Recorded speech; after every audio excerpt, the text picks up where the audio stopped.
I don't know when you're going to read this, but I can tell you when it started. I was out for a walk alone in the woods when the entity came for me. It was beyond a blur. It was, for lack of a better term, absence of meaning. Where it hid, there were no trees. Where it crept closer, there was no grass. Through the arc it leapt at me, there was no breeze of motion. There was no air at all. I don't know when you're going to read this, but I can tell you when it started. As it struck, I felt the distant sensation of claws puncturing me somewhere unseen, somewhere I'd never felt before. My hands and arms and legs and torso seemed fine, and I wasn't bleeding, but I knew I'd been injured somehow. As I fearfully ran back home, I could tell that I was less. I was vaguely tired, and it was hard to focus at times. The solution at that early stage was easy. A big cup of coffee helped me feel normal again. For a while, that subtle drain on my spirit became lost in the ebb and flow of caffeine in my system. You could say my life began that week, actually, because that was when I first met Mar. She and I got along great, though, to be honest, I'm pretty sure I fell in love with her over the phone before we even met. It was almost as if the strong emotions of that first week made the entity fight back. It was still with me, latched on to some invisible part of my being. The first few incidents were minor, and I hardly worried about them. The color of the neighbor's car changed from dark blue to black one morning, and I stared at it before shaking my head and shrugging off the difference. 2 days later, at work, a coworker's name changed from Fred to Dan. I carefully asked around, but everyone said his name had always been Dan. I figured I'd just been mistaken. Then, as ridiculous as this sounds, I was peeing in the bathroom at home when I suddenly found myself on a random street. I was still in my pajamas, pants down, and urinating, but now in full view of a dozen people at a bus stop. Horrified, I pulled up my clothes and ran before someone called the cops. I did manage to get home, but the experience forced me to admit that I was still in danger. The entity was doing something to me, and I didn't understand how to fight back. Mar showed up that evening, but she had her own key. "Hey," I asked her with confusion, "how'd you get a key?" She just laughed. "You're cute. Are you sure you're okay with this?" She opened a door and entered a room full of boxes.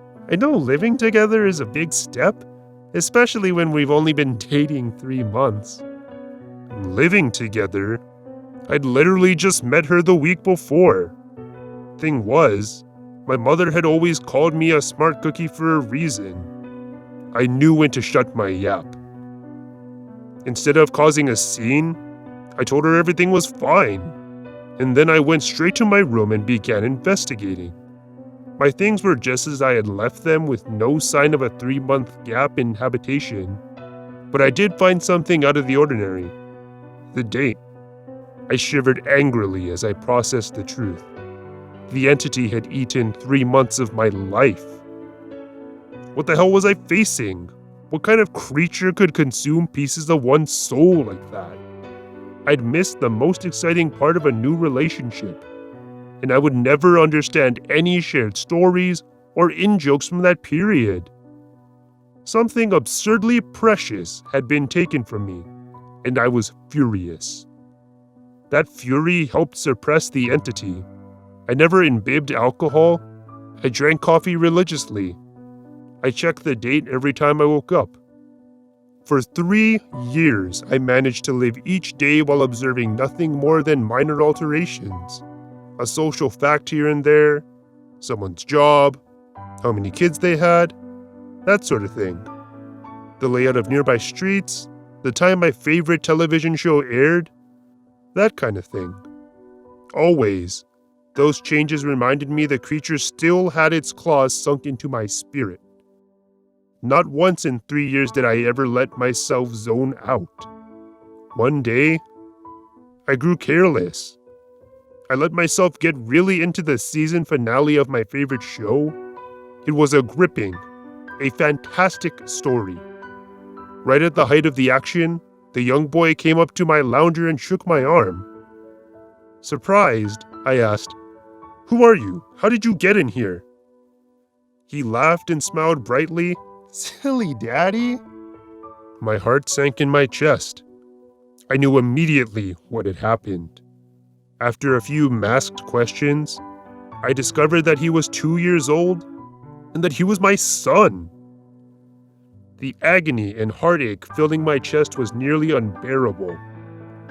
Not only had I missed the birth of my son, I would never see or know the first years of his life. Mar and I had obviously gotten married and started a family in the time I'd lost, and I had no idea what joys or pains those years contained. It was snowing outside. Holding my sudden son in my lap, I sat and watched the flakes fall outside. What kind of life was this going to be if slips in concentration could cost me years? I had to get help. The church had no idea what to do. The priest didn't believe me and told me I had a health issue rather than some sort of possession.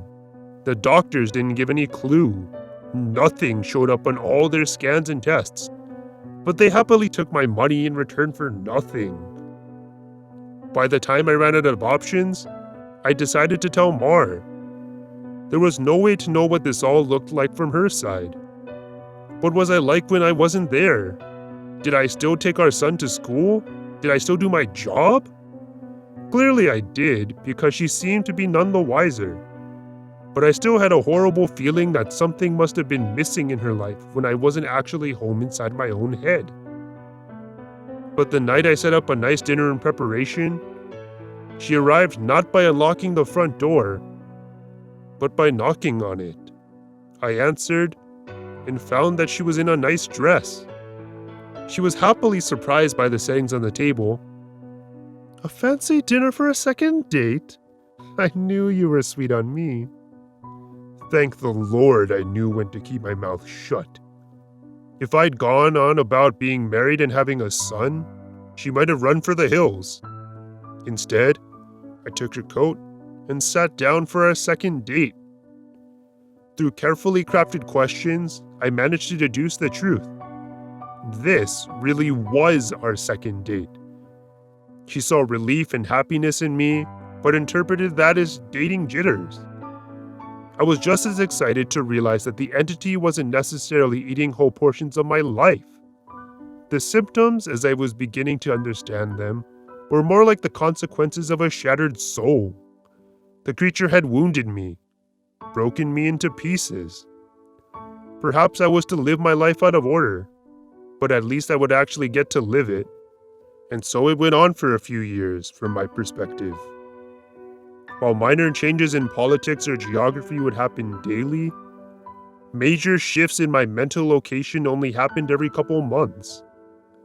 When I found myself in a new place and time in my life, I just shut up and listened, making sure to get the lay of the land before doing anything to avoid making mistakes. On the farthest flung leap yet, I met my 6-year-old grandson and I asked him what he wanted to be when he grew up. He said, "Writer." I told him that was a fine idea. Then, I was back in month 2 of my relationship with Mar, and I had the best night with her on the riverfront.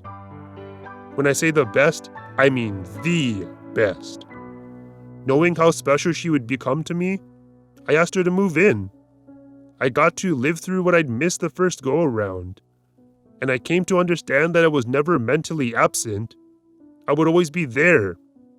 Eventually, when we were moving her boxes in, she stopped for a moment and said she marveled at my great love, as if I'd known her for a lifetime, and never once doubted she was the one.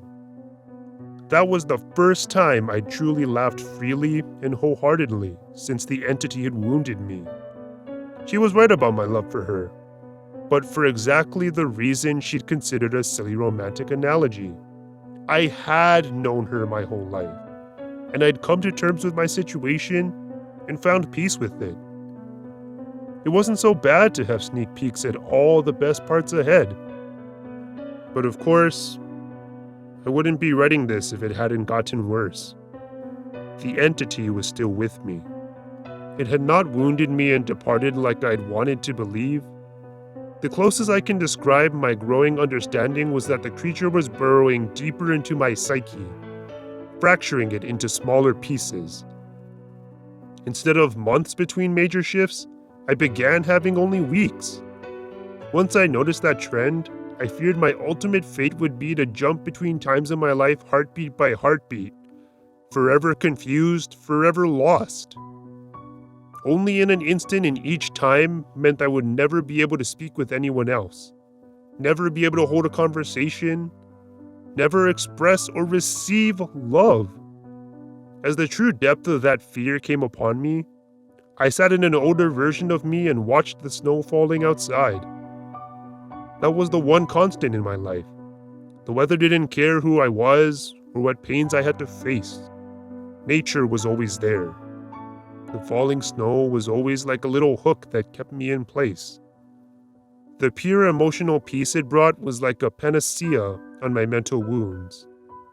And I never yet shifted while watching the pattern of falling white and thinking of the times I'd gone sledding or built a snow fort as a child. A teenager touched my arm. "Grandpa?" He'd startled me under my thoughts, so I was less careful than usual. "Who are you?" He half grinned as if not sure whether I was joking. Handing me a stack of papers, he said, "It's my first attempt at a novel. Would you read it and tell me what you think?" "Ah, of course, pursuing that dream of being a writer, I see." He burned bright red. "Trying to, anyway." "All right, right off. I'll read this right now." The words were blurry and annoyed. I looked for glasses I probably had for reading. Being old was terrible, and I wanted to leap back into a younger year, but not before I read his book. I found my glasses in a sweater pocket and began leafing through. Mar puttered in and out of the living room, still beautiful, but I had to focus. I didn't know how much time I would have there. It seemed that we had relatives over. Was it Christmas? A pair of adults and a couple of kids I didn't recognize tromped through the hallway, and I saw my son, now adult, walk by with his wife on the way out the door. As a group, the extended family began sledding outside. Finally, I finished reading the story, and I called out for my grandson. He rushed down the stairs and into the living room. "What was it?" "Well, it's terrible," I told him truthfully. "But it's terrible for all the right reasons. You're still a young man, so your characters behave like young people. But the structure of the story itself is very solid." I paused. I didn't expect it to turn out to be a horror story. He nodded. "It's a reflection of the times. Expectations for the future are dismal. Not hopeful like they used to be." "You're far too young to be aware like that," I told him. An idea occurred to me. "If you're into horror, do you know anything about strange creatures?" "Sure, I read everything I can. I love it." Warily, I scanned the entrances to the living room. Everyone was busy outside. For the first time, I opened up to someone in my life about what I was experiencing. In hushed tones, I told him about my fragmented consciousness. For a teenager, he took it well. "You're serious?" He donned the determined look of a grown man accepting a quest. "I'll look into it, see what I can find out. You should start writing down everything you experience. Build some data. Maybe we can map your psychic wound." Wow, sounds like a plan. I was surprised. That made sense, and I hadn't expected him to have a serious response. But how will I get all the notes in one place? Let's come up with somewhere for you to leave them, he said, frowning with thought. Then I'll get them, and we can trace the path you're taking through your own life. See if there's a pattern. For the first time since the situation had gotten worse, I felt hope again. How about under the stairs? Nobody ever goes under there. Sure. He turned and left the living room. I peered after him. I heard him banging around near the stairs. Finally, he returned with a box, laid it on the carpet, and opened it to reveal a bursting stack of papers. He exclaimed, "Holy crap!" But of course, being a teenager, he didn't really say crap. Taken aback, I blinked rapidly, forgiving his cussing because of the shock. Did I write those? He looked up at me with wonder. Yeah, or you will. You still have to write them and put them under the stairs after this.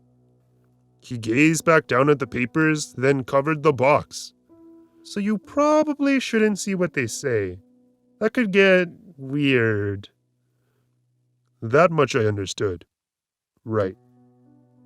He gulped. There are like 50 boxes under there, all filled up like this. Deciphering these would take a very long time. His tone dropped to dead seriousness. But I will save you, Grandpa. Because I don't think anyone else can. Tears flowed down my cheeks then, and I couldn't help but sob once or twice. I hadn't realized how lonely I'd become in my shifting prison of awareness until I finally had someone who understood. Thank you so much. And then, I was young again, and at work on a random Tuesday. Once the sadness and relief faded, anger and determination replaced them. After I finished my work, I grabbed some paper and began writing. While the weeks shifted around me, while those weeks became days and then hours, I wrote every single spare moment about when and where I thought I was. I put them under the stairs out of order. My first box was actually the 30th, and my last box was the first. Once I had over 50 boxes written from my perspective, and once my shifting became a matter of minutes, I knew it was up to my grandson to take it from there. I put my head down and stopped looking. I couldn't stand the river of changing awareness any longer. Names and places and dates and jobs and colors and people were all wrong and different. I'd never been older. I sat watching the snow fall. A man of at least 30 that I vaguely recognized entered the room. Come on, I think I finally figured it out. I was so frail that moving was painful. Aren't you him? Are you my grandson? Yes. He took me to a room filled with strange equipment and sat me in a rubber chair, facing a large mirror twice the height of a man. The pattern finally revealed itself. How long have you worked on this? I asked him aghast. Tell me you didn't miss your life like I'm missing mine. His expression was both stone cold and furiously resolute. It'll be worth it. He brought 2 thin metal rods close to my arm and then nodded at the mirror. Look, this shock is carefully calibrated. The electric zap from his device was startling but not painful. I saw a rapid arcing light silhouette appear above my head and shoulder. The electricity moved through the creature like a wave, briefly revealing the terrible nature of what was happening to me. A bulging, leech-like mouth was wrapped around the back of my head, coming down to my eyebrows and touching each ear. And its slug-like body ran over my shoulder and into my very soul. It was a parasite, and it was feeding on my mind. My now adult grandson held my hand as I took in the horror. After a moment, he asked, Removing it is going to hurt very badly. Are you up for this? Fearful, I asked, "Is Mar here?" His face softened. "No, not for a few years now." I could tell from his reaction what had happened, but I didn't want it to be true. "How?" "We have this conversation a lot," he responded. "Are you sure you want to know? It never makes you feel better." Tears brimmed in my eyes. "Then I don't care if it hurts or if I die. I don't want to stay in a time where she's not alive." He made a sympathetic noise of understanding and then returned to his machines to hook several wires, diodes, and other bits of technology to my limbs and forehead. While he did so, he talked. "I've worked for 2 decades to figure this out, and I've had a ton of help from other researchers of the occult. This parasite doesn't technically exist in our plane. It's one of the lesser spawns of Myuu beta Myuu, and it feeds on the plexus of mind, soul, and quantum consciousness and reality. When details like names and colors of objects changed, you weren't going crazy. The web of your existence was merely losing strands as the creature ate its way through you." I didn't fully understand. I looked up in confusion as he placed a circlet of electronics like a crown on my head, in exact line with where the parasite's mouth had ringed me. "What's Myuu beta Myuu?" He paused his work and grew pale. "I forgot that you wouldn't know. You're lucky. Believe me." And after a deep breath, he began moving again and placed his fingers near a few switches. "Ready? This is carefully tuned to make your nervous system extremely unappetizing to the parasite. But it's basically electroshock therapy." I could still see Mar smile. Even though she was dead, I'd been with her just moments ago. "Do it!" The click of a switch echoed in my ears, and I almost laughed at how mild the electricity was. It didn't feel like anything, at least at first. Then I saw the mirror shaking, and my body within that image convulsing. Oh, no, it did hurt. Nothing had ever been more painful.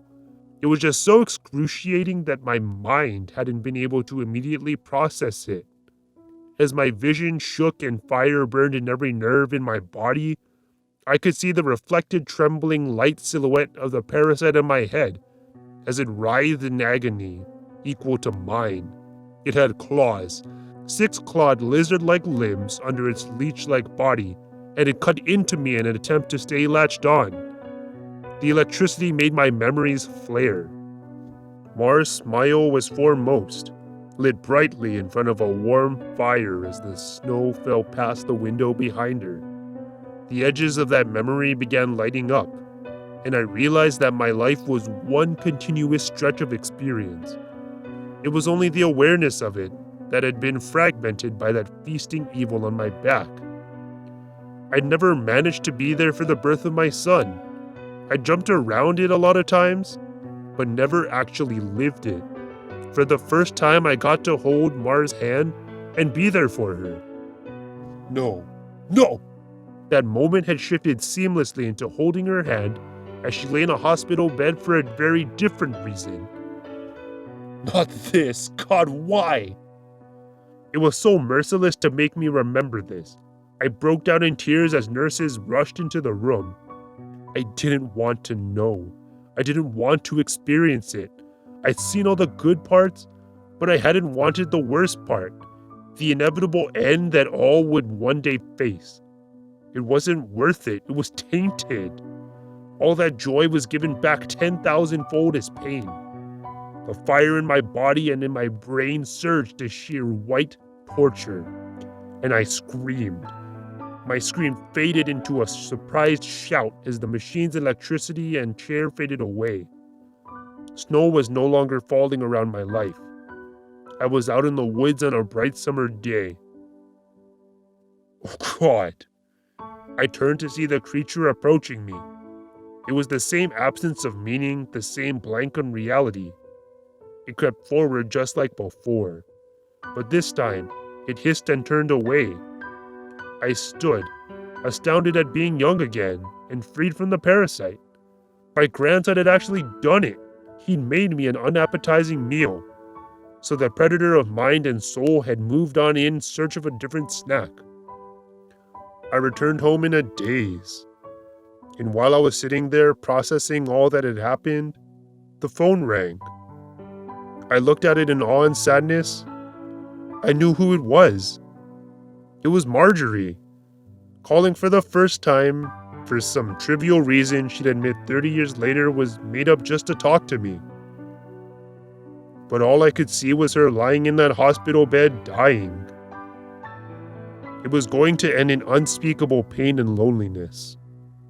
I would become an old man, left to sit by myself in an empty house, his soulmate gone long before him.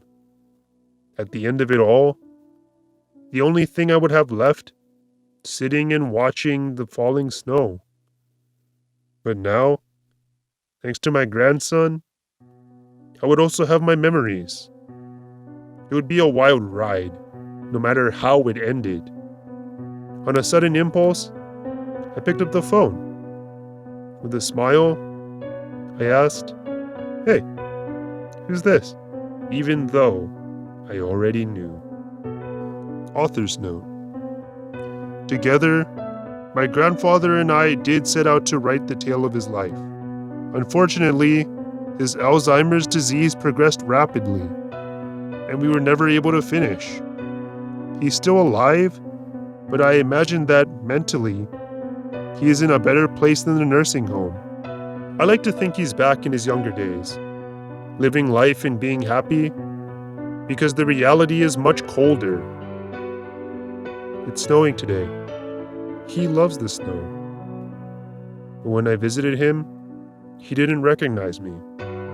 But he did smile as he sat looking out the window.